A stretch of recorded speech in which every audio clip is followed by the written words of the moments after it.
Faith has blessed me in many ways.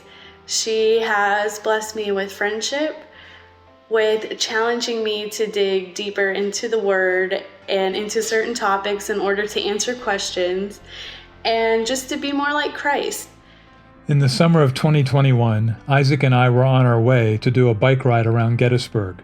On our way there, my wife called to say that her father had passed away unexpectedly that morning. She wanted us to continue with our plans, which we did. After we finished our ride, I asked Isaac if he would mind traveling with me to Hanover to support Kay. I also wanted to share the news in person with my mom. I was so blessed by the gracious way Isaac handled that day, from the way he interacted with my mom and sister, whom he had never met before, to his patience while waiting outside the long-term care facility while I helped Kay and her sister gather her dad's belongings. His kindness and support truly meant the world on a difficult day. Over the 4 years, I've watched Josh grow into leadership of junior ROTC. I've also seen Josh being able to open up and talk one-on-one.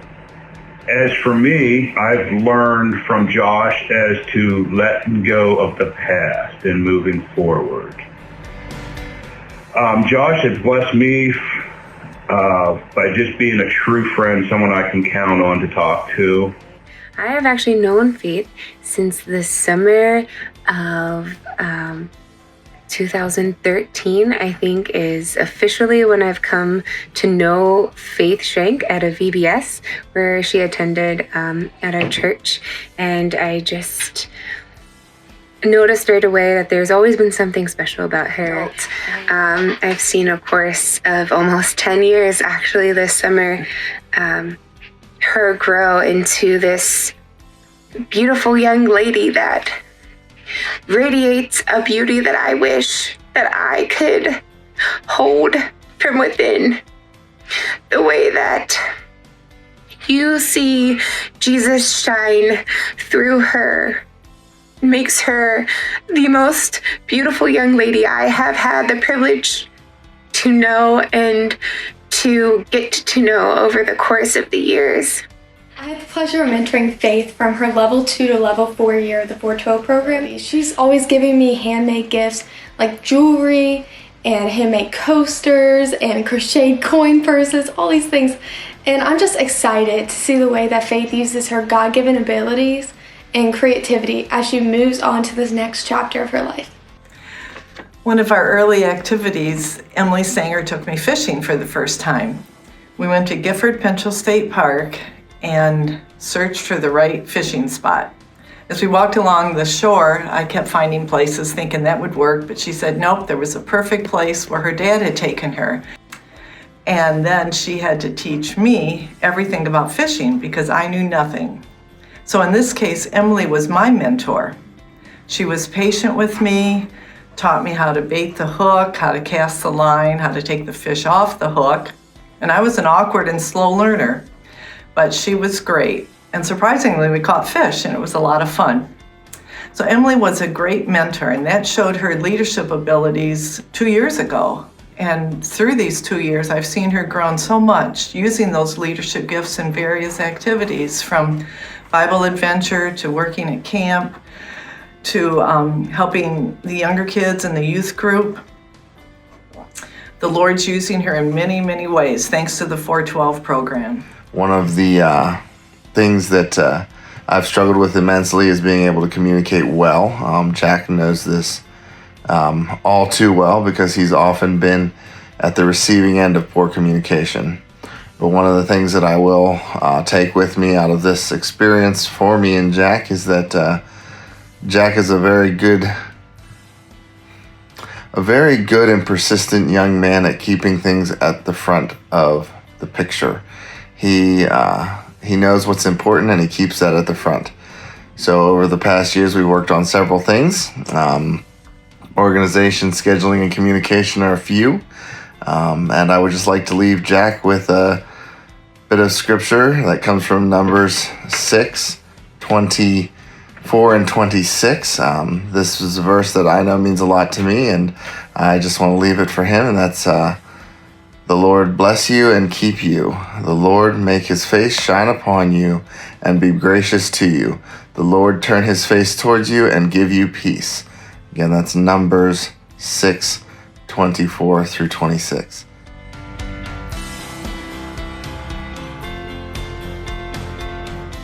Hi, my name is Lois Ann, and I serve as a mentor to Olivia Beecham. She is growing, and she is able to help the students to grow in their faith as well.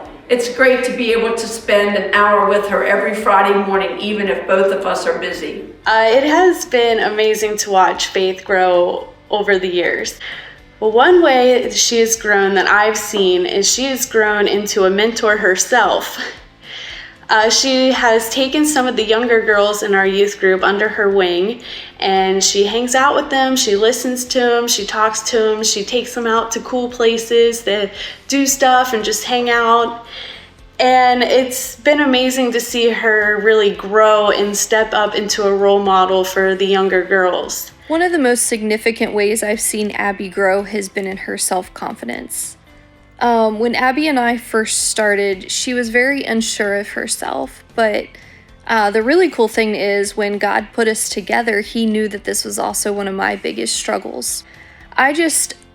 I'm amazed at God's transforming power. I've loved watching Abby grow. I know that I just love having the opportunity to have watched her grow through this time, and I see that now she is just a young lady that is just filled with a spirit that longs to worship God and longs to know him, and has become so much more secure in herself and in who she is and who God made her to be.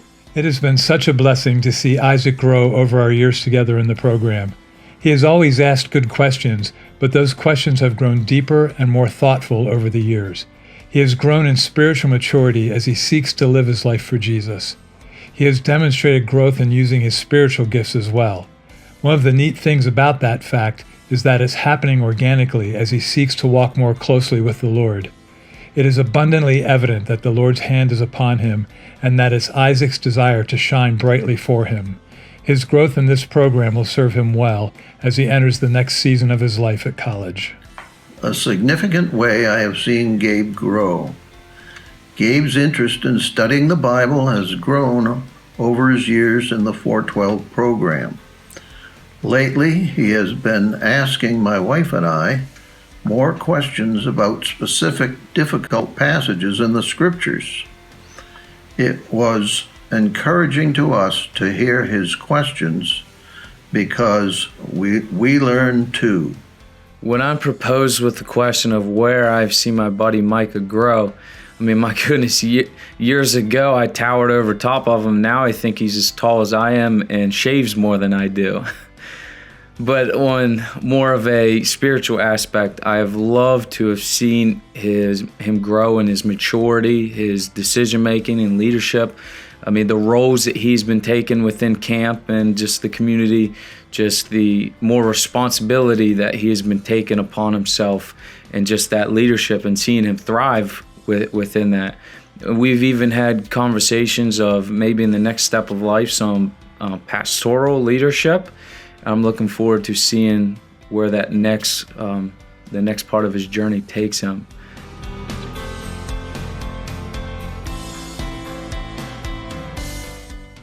We've talked just a little bit of continuing this relationship. I want to be there for her as she goes through a transition in life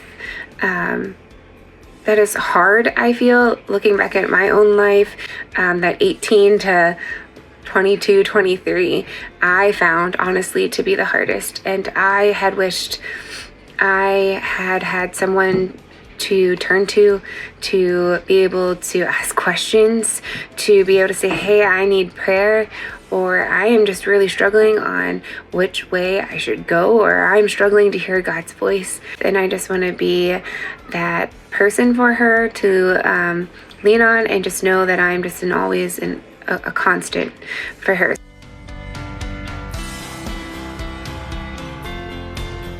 In my own life, I believe that the Barnabas Mentorship Program has been one of the greatest examples that I have seen of kingdom work. I think it has been incredible to be able to see people from two different generations come together and work for a purpose that is working towards something that God calls them to. Where it's not a one-way program. It's not just the mentee to the mentor. We're back and forth and living life together and learning from each other and loving each other, and we are sharing the gospel with each other, but then teaching each other to take the gospel out into this dark world that we live in. It all comes back to just living life with each other and loving up on each other.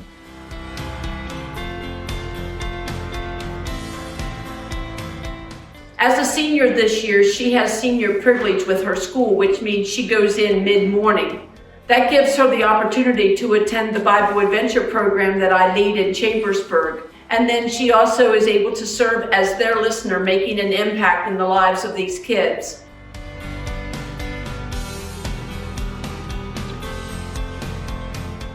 And some of the memorable moments are ice cream, pizza, ice cream, Texas lunch, ice cream. So I think you guys get the drift. We had a lot of ice cream. But thank you, Josh, for allowing me to be your mentor. It was one of our first times together, and we made Christmas cookies together. I had found a real easy recipe for sand tarts that did not need to be rolled out with a rolling pin or cut out. All we had to do was put them in a ball and flatten them. Well, we did that and then thought, oh man, we could use cookie cutters on these because they're flat enough and big enough. So we got out the cookie cutters, and Emily had fun cutting the shapes, the Christmas trees, the wreaths, bells, snowmen, hearts, and then decorating each one. So then they go into the oven, we bake them, pull them out, and there's no Christmas trees, wreaths, bells, shapes of anything. Each cookie had turned into a big fat glob. That's why they were not to be rolled out. They could not be cut into shape, so it was kind of like it had backfired on us. She was going to take some of those cookies to a youth activity, and she still took them.